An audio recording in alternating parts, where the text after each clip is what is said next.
ابوبکر صدیق رضی اللہ عنہ چې کله خلیفہ شو،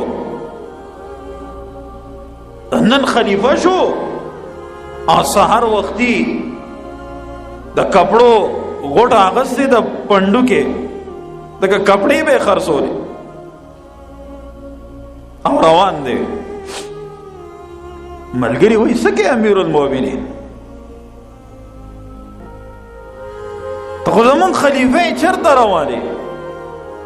وایي ولې زه به بچو له سه رزق نه ګټم څه، زم جامې خرڅوم بازار کې، ولې زه به څه خورم نه.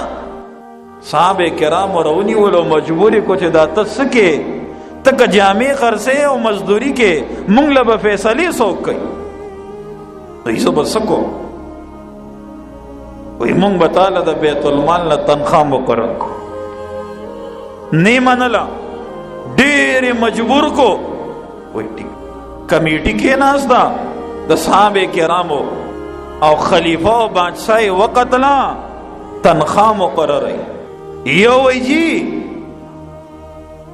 روزانه مزدوری او تنخواه دومره پکار ده ځکه چې ملمانه م راځي نو خرچه به ډېره وي، لہذا تنخواه او مزدوری دومره پکار. داسې خبره زی زی زی زی زی هر یو د خپل عقل او سوچ مطابق خبره کوي. چې کله صدیق اکبر رضی الله عنه له فیصله راغه، هغه وایي ما ته ستاسو د یو مشوره منظوره نه ده. صحابه زړه کې وایي کیدی شي موږ لږې ویلي، د ده ډیمانډ او مطالبه ډېره زیاته. بادشاه تنخواه ځان له خپله مقرروي که عوام یې وله مقرروي؟ ځکه خو وایي رضی الله عنهم ورضوا. داسې خلکو وایي ښه تاسو ووایئ څومره چې ستاسو خوښئ دومره ځان له منظوره کې او مقرر کې، مونږ ته هېڅ اعتراض نشته. وایي ښه زما اختیار دی. وایي آو.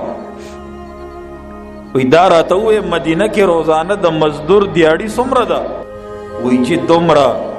وایي دا زمام شوه څومره چې د مدینې د یو مزدور دیاړي او مزدوري ده، دومره دیاړي او مزدوري د امیر المؤمنین د خلیفہ او د بادشاہ وقت.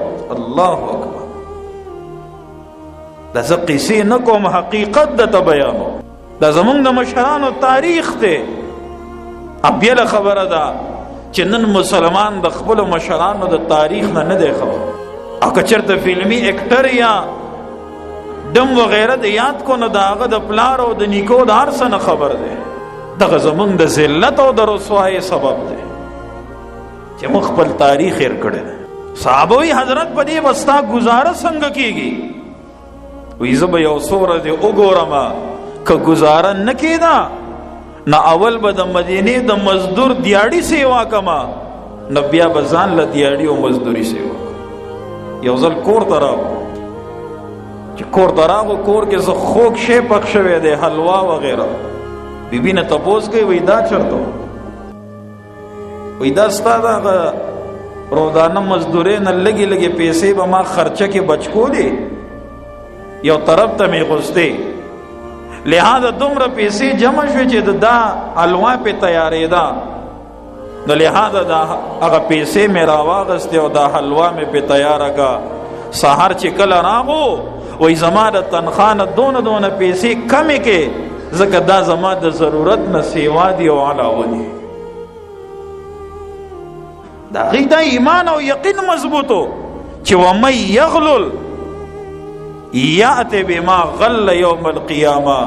یو ورځ راتلو والا ده او په هغې کې به بیا حساب و کتاب کې.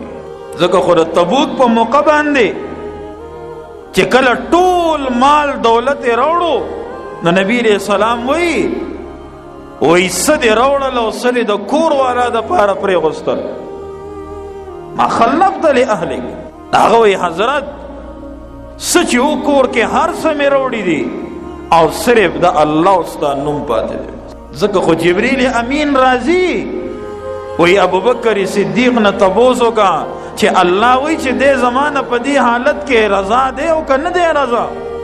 بنده وایي رب زمانه رضای که نه به رضا؟